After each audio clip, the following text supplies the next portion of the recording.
રાજાની માને દાદા કરીને જય શ્રી કૃષ્ણ વેવાણ. કન્યાની માને પણ જય હનુમાન દાદા. તમને પણ દાદા કરીને જય શ્રી કૃષ્ણ વેવાણ. જય શ્રી કૃષ્ણ વેવાણ. એ બીજું બધું ઠીક, આમાં વેવાણ કોણ છે? વેવાણ તમે પ્રતાપની માં છો તો તમને ખબર ન પડે આવડી મોટી ઊભી છો ઈ?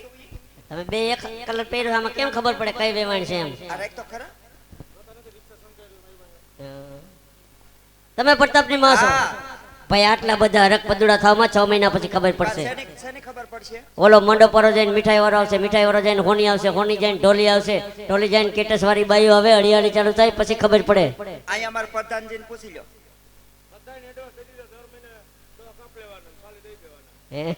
બધાય ને એ તમારું કામ સારું રહ્યો, વાંધો નહીં આવે. મંડપ મને કન્યા બદરાવો સાવધાન. હાલ હાલ.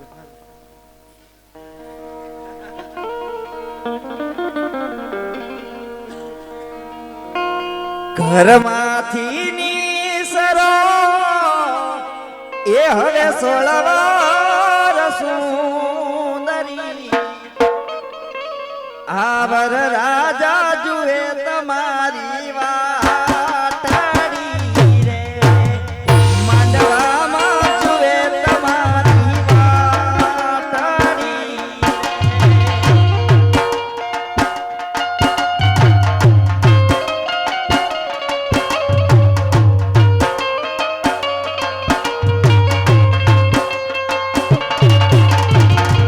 હો કે માયાવો એકલી વર રાજા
અહીંયા રામદેવજી મહારાજની જીવન લીલાના માધ્યમથી પ્રસંગ બેનબા સગુણાના લગ્નના પ્રસંગ સુધી પહોંચ્યો છે. આ માધ્યમથી એક દીકરીના લગ્નના પ્રસંગ સુધી જ્યારે અમારું મંડળ પહોંચ્યું હોય, ઘણી સંખ્યામાં બહેનો માતાઓની હાજરી છે. 2 મિનિટનો સમય લઈ ચોક્કસ કહીએ છીએ. આપણે ત્યાં જેને સંપૂર્ણ ત્યાગનું પાત્ર કહેવામાં આવ્યું છે, આપણે ત્યાં જેને સંપૂર્ણ સમર્પણ સભર પાત્ર કહેવામાં આવ્યું છે, એ પાત્ર કાના દીકરીના પાત્રને કહેવામાં આવ્યું છે. એટલા માટે ત્યાગ અને સમર્પણ સભર એટલા માટે જે આંગણાની માલિકો 18 વર્ષ સુધી રમેલ મોટી થઈ હોય, જે આંગણાની માલિકો 20 વર્ષ સુધી રમીને મોટી થઈ હોય, 18 વર્ષની જેને માયા લાગી હોય, 20 વર્ષની એને મમતા બંધાણી હોય, મારો પરિવાર, મારું ઘર, મારું આંગણું, મારો બાપ, એ તમામે તમામ માયા, તમામે તમામ મમતા એક પલવારની માલિકો હરપ જેમ કાહલી ઉતારે એમ બાપના ઘરની તમામ માયા, તમામ મમતા ઉતારી દે. એ પાત્રે એટલે દીકરીના પાત્રને દાદા કીધું છે.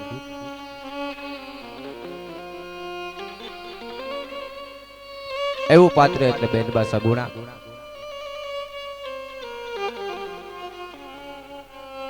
કોઈ એમ કે કોઈ પણ દીકરીના લગ્ન હોય, વિદાયની વેળા આવે, એની આંખમાંથી આહુડા પડતા હોય, સ્ફટિકની માળા તૂટી હોય એમ પોતાની આંખમાંથી ડળ ડળ આહુડા શું કામ પડતા હોય. બહુ સાચી વાત કરી છે. એક સામાન્ય રંગારો હોય, ચિત્ર દોરવાનું કામ કરતો હોય, એને ઝાડનું ચિત્ર બનાવવું હોય, એ ઝાડના ચિત્ર બનાવવા માટે થઈ અને એક વાટકાની માલિકોર કલર ઘોળવામાં આવે અને એ વાટકાની માલિકોર કલર ઘોળી અને જાંબલી રંગનું થડ ચિતરાઈ જાય અને પછી રંગારાને જો લીલા રંગના પાંદડા ચિતરવા હોય તો વાટકો અને પીછી બે ધોઈ નાખવા પડે. શું કામ? એને ડર લાગે છે ક્યાંક જો થોડો ઘણો ઈ જાંબલી રંગ રહી જાય ને લીલા રંગના પાંદડા બરાબર નહીં ચિતરી શકું. એક રંગારાને ચિત્ર દોરવા વાળાને પણ જો ભય લાગતો હોય તો દીકરીને તો 18 વર્ષ પછી 20 વર્ષ પછી પોતાના જીવતરનો રંગ બદલવો છે. આહુડાથી પોતાનું કાળજું કેમ ન ધોઈ નાખે? પાત્ર એટલે દીકરીનું પાત્ર છે. એમ આ માધ્યમથી બેનબા સગુણાના લગ્નના પ્રસંગ સુધી પહોંચ્યા છીએ. જાણીએ છીએ વર્તમાન સમયની અંદર જ્યાં એક દીકરી નથી હોતી ત્યાં તુલસી વિવાહ કરીને આજ પણ આપણે ત્યાં કન્યાદાનનો લાવો લેવાઈ રહ્યો છે. શું કામ? એને શ્રેષ્ઠ અને ઉત્તમ દાન કહેવામાં આવ્યું છે. તો અહીંયા આ માધ્યમથી બેનબા સગુણાના લગ્નના પ્રસંગના હું તમે સાક્ષી બન્યા છે. ત્યારે જે કાંઈ આપીએ છીએ દીકરીને આપીએ છીએ ભાવથી. ટૂંકામાં અહીંથી બેનબા સગુણાના લગ્નની કંકોત્રી રૂપી જોડી આપની વચ્ચે આવી રહી હોય, ફૂલ નહીં તો ફૂલની પાંખડી અર્પણ કરી આ જોડીને વધાવજો. વિશેષ આપ બધા બેઠા છો, પ્રેમથી નિહાળો છો, બધા બેસજો. અહીંથી હમણાં દેગ મૂકવામાં આવશે. 1.5-2 કલાક દેગ ઉકળ્યા પછી એને અથોત ઉતારી બધાને દેગની પ્રસાદી આપવાની હોય. અનુકૂળતા હોય તો પ્રસાદ લીધા વગર કઈ ન જશો. ઇન્દ્ર ઇન્દ્રની સૌભાગ્ય, બ્રહ્મા વિષ્ણુની સૌભાગ્ય, શંકર પાર્વતીની સૌભાગ્ય, વરકન્યાની સૌભાગ્ય, સકલમ કલમ સોહા કે પેલા રે પેલા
સાઈડ નમઃ પેલા મંગળી અંદર ભૂમિના દાન દેવાના હતા પેલા મંગળી અંદર જે દાન આવે તે ભૂમિ સમાન દાન ગણાશે કે બીજા રે બીજા માંગલિયા રે પરતાય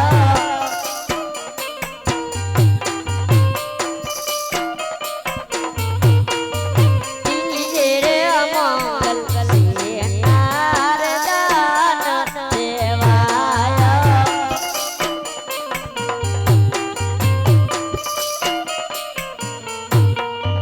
બીજે રે અમંગલ વસ્ત્રોના દાન દેવાય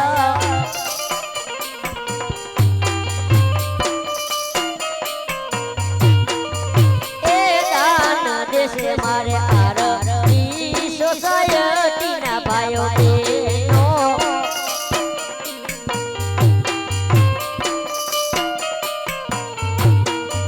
દેખે રે જાશે મારે મારે પીર નાથે